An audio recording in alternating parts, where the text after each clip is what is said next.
Yeah, I think it's just confidence. Dave told me to work on my offensive skills at the end of sophomore year when we all got sent home, and that's what I really focused on over the past year and a half, and it's led to a lot of confidence on the ice. Yeah, it seems like you're very effective in the O-zone when you're pinching. You know, the goal against Vermont, you set up tour last weekend. Is that where are you at now, and how much better you think you can get offensively? I think it's been a good step for me from sophomore to senior year, but I got a lot to work on. I got to get shots through more. That's probably the biggest thing, just getting shots through traffic and not getting them blocked like I have been.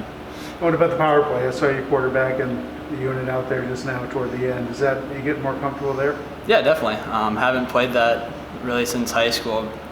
Just getting back into it. It's been fun. Is this your first year on the PP1?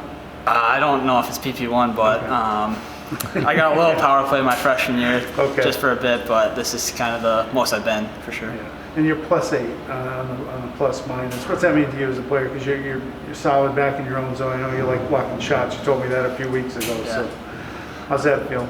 I take a lot of pride in my defensive zone. Obviously D-man first, then work on my offensive skills, but I think it just shows how hard you work defensively, kind of plus minus. So.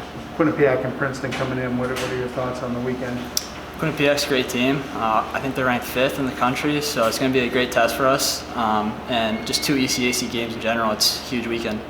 You know what, Jake is very athletic on the ice. Like what he does with his stick skills and his interest in the game. He tries different things in practice. You see him always messing around with stuff and knocking pucks out of the air, and he really loves the game and wants to play at the highest level possible. And to watch his development and growth since the day he got here, and really his on-ice maturity and just his awareness of space, it's been fun to be a part of.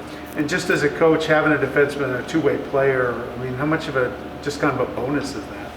Well, we want all of our guys to be engaged, and you know, in all 3 zones offensively when we have the puck. And you know, it takes a little bit of time. I mean, it takes time for them to get comfortable with where is the space in college hockey, when is the opportunity to join, and then you know, then you hope that their practice and the time they put into the skills work comes out when they get that opportunity on the ice. Is he the type of guy? He strikes me as, looking at his stats at least, he does so many things on there to earn those minutes between blocking shots and now just a little more involved in the offensive zone. It's kind of nice as a coach to have a player like that that's so versatile.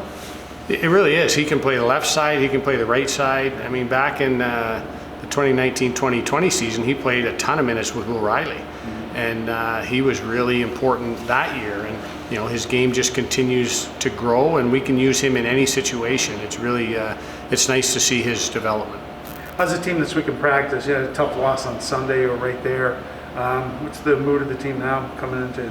I think first we reflect on the past weekend, and we liked so many things about our game. We've got to learn how to turn those close ones into ties or wins. That's what a mature team does. We played really well for most of the minutes, but those other minutes cost us.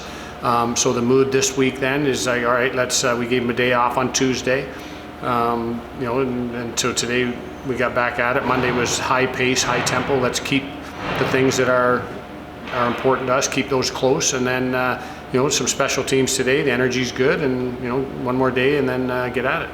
Do you see a parallel between the 2 years ago team where you were knocking on the door in the first half of the year and you finally broke through January, February? I haven't made that comparison, but there's some things that we're doing, especially defensively. You know, limiting teams. I think, you know, Corsi shot attempts are down, you know, 7, 8, 9, 10 shots a game. Shots on net, specifically on net, are down, you know, 7, 8 shots a game. Like that's a remarkable improvement. What we need to do is gain more scoring. I think we have the ability, and we're working on some things together, but we just haven't found that little area yet that gets us 3 and above every night.